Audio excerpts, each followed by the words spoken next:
శూరపద్మిని సంహారం.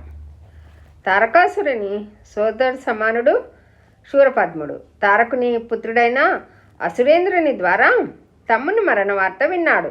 జరిగింది విని స్వర్గలోకంపై దండెత్తాడు. దేవతలందరూ ఓడిపోగా దేవేంద్రుడు శచీదేవితో సహా భూలోకంలో రహస్యంగా ఉండిపోయాడు.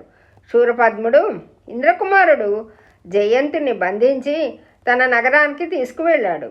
దేవేంద్రుడు శ్రీకాళహస్తిలో ఉద్యానవనాన్ని నిర్మించి ఈశ్వర్ని అర్చించసాగాడు. తర్వాత శూరపద్ముని ఆదేశం ప్రకారం భటులు ఇంద్రుని అన్ని చోట్ల వెతకసాగారు. ఆ అన్వేషణలో శ్రీకాళహస్తి చేరి ఇంద్రుడు నిర్మించిన వనానికి వచ్చారు. వారిని గమనించిన ఇంద్రుడు శచీదేవి వెదురు చెట్లుగా రూపాంతరం చెందారు. భటులు గుర్తించలేక వెనక్కి వెళ్ళిపోయారు. ఇంద్రుడు శివుని ప్రార్థించాడు.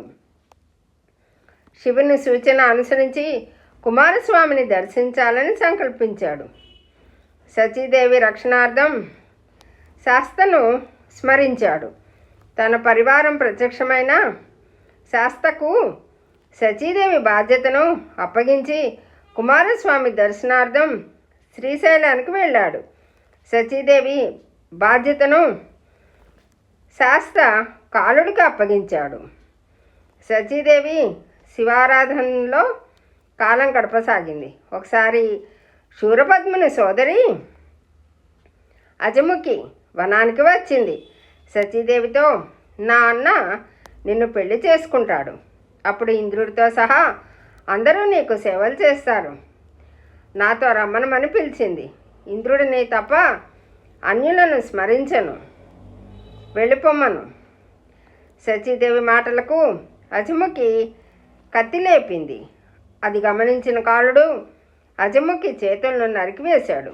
ఆ బాధతో అరుస్తూ అన్న శూరపద్ముని సమీపానికి వెళ్ళింది. జరిగిందంతా తెలియజేసింది. శ్రీశైలానికి చేరి దేవేంద్రుడు కుమారస్వామిని ప్రార్థించాడు.